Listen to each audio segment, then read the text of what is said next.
The Department for Work and Pensions has now delivered a message that it has labeled a final warning, and it is one that has left many pensioners deeply concerned and uncertain about what will happen to their income. This announcement has not been made lightly, nor has it been couched in the usual careful language of government communications. Instead, it has been sharp, blunt, and urgent, leaving no doubt that the stakes are high. Officials have confirmed that two distinct groups of pensioners are at risk of missing out on a payment that exceeds £1,000, a sum which for most is not optional money but a lifeline, and unless they act immediately, their payment may be blocked or significantly delayed. The department has stressed that this problem stems not from routine delays but from stricter rules around eligibility, verification of personal details, and the accuracy of banking information. What was once considered a formality has now become the single most important step to ensuring that funds arrive as expected.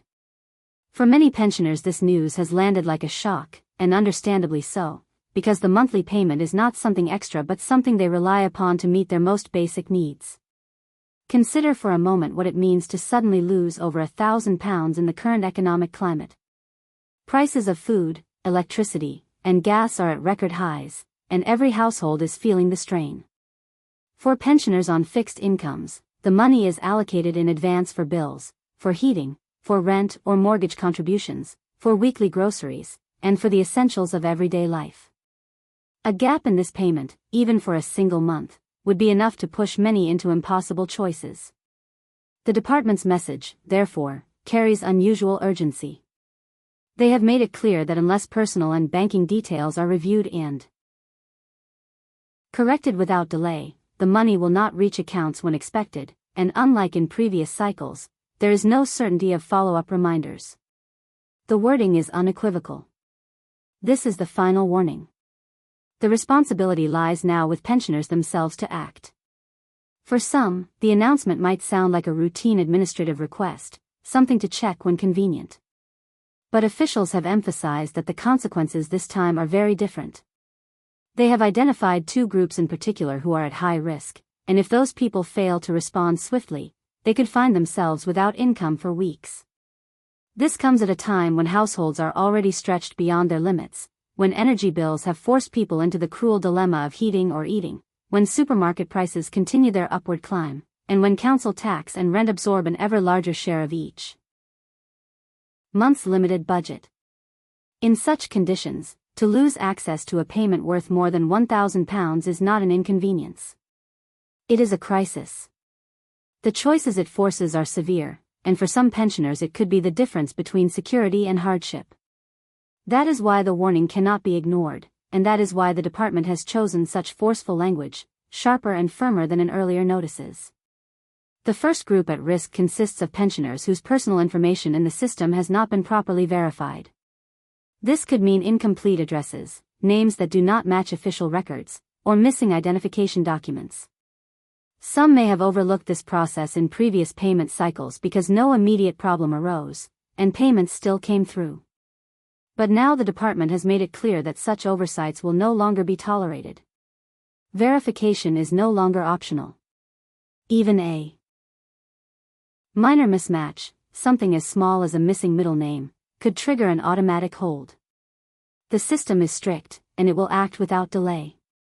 The second group facing disruption includes pensioners whose bank account details are either outdated or have not been confirmed in the department's latest validation system. This might apply to those who have switched banks, those whose old accounts have closed, or those who simply have not updated their information in recent months. Here the consequences are even more direct.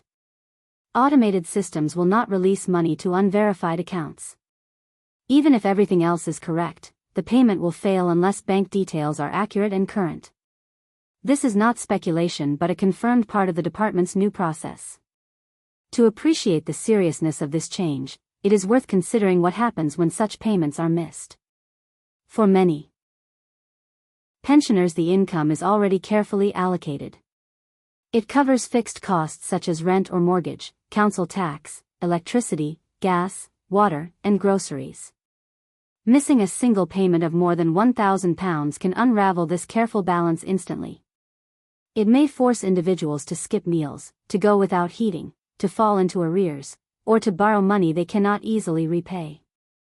Beyond the financial disruption lies the emotional toll. The stress of uncertainty, the anxiety of waiting, the feeling of insecurity, all of these weigh heavily, especially on older individuals who may already be managing health issues or limited mobility. The effect on mental and physical well-being is real and damaging. The department has been clear that its actions are motivated not by a desire to punish but by the need to safeguard the system. Over the years, concerns about fraud, identity theft, and errors have grown, and in response, new layers of verification have been introduced. For a time these measures were not applied with full force, meaning that some pensioners could slip through without updating details. But now the net has tightened. Officials want to ensure that money goes to the right person, to the right account, without error or misdirection. In doing so, they have placed the responsibility on pensioners to be proactive. That means reviewing their information carefully, ensuring that it matches official records, confirming bank details, and completing identity verification where required. The department advises that even small discrepancies can cause problems. A name spelled differently from one record to another, an old address still in the system, or the failure to submit updated identification can all be grounds for a block. Pensioners are urged not to assume that because payments have arrived in the past, everything is automatically correct now. Systems change, rules tighten, and what once passed unnoticed may now result in delay. Similarly, with banking information, pensioners are warned not to rely on outdated records. Accounts that have been closed, accounts that have changed, or accounts that have not been explicitly confirmed with the department may all fail to receive payment. The department acknowledges that some pensioners find the process daunting. Online systems can be difficult to navigate, and not everyone is comfortable providing information electronically. In these cases, official helplines and local offices are available to assist. Pensioners are advised to use only official channels, to double-check the accuracy of the information they provide, and to keep records of their interactions, including confirmation numbers, in case any disputes arise later. By doing this they create a paper trail that can be invaluable if problems occur. The timing of this development could not be worse. The broader economic situation has placed unprecedented strain on pensioners, many of whom are already struggling to maintain a basic standard of living. Inflation has eaten away at the real value of fixed incomes. Energy prices remain elevated. Food costs are climbing week by week. Many pensioners have no savings to fall back on, having already depleted reserves during earlier phases of the crisis. Against this backdrop, the £1,000 payment is not just helpful, it is essential. Without it, pensioners face the possibility of borrowing from family, falling behind on bills, or cutting back on food and heating to untenable levels. For some, the loss of income even for a short period could be catastrophic. The department's final warning should therefore be taken with the utmost seriousness. Pensioners who belong to the at-risk groups must act immediately. They must check their personal information, confirm their banking details, and complete any verification steps required. They should not wait for a reminder, because officials have stated clearly that no further reminders are guaranteed. Time is short, and delays could mean weeks without income. But the situation is preventable.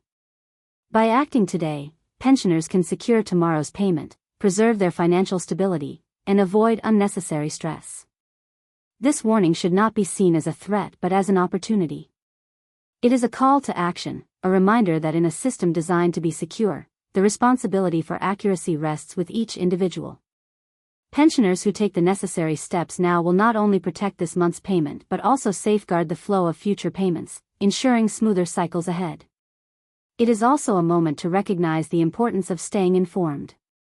Monitoring official announcements, reading letters and notices carefully, checking updates from the department, and seeking support from family or community networks can all help reduce confusion and ensure nothing is overlooked. In the end, what is at stake is more than just money. It is security, stability, and peace of mind. The £1,000 pension payment represents the difference between paying bills and falling into arrears, between heating a home and living in the cold, between putting food on the table and going hungry. Missing it is not an option for those who depend upon it, and the department has been clear that the only way to guarantee receipt is to act now. The warning is final. The steps are simple. The consequences of inaction are serious. By taking responsibility today, pensioners can protect their future, avoid unnecessary hardship, and maintain control over their financial lives. That is the message, and that is why it must be heeded without delay.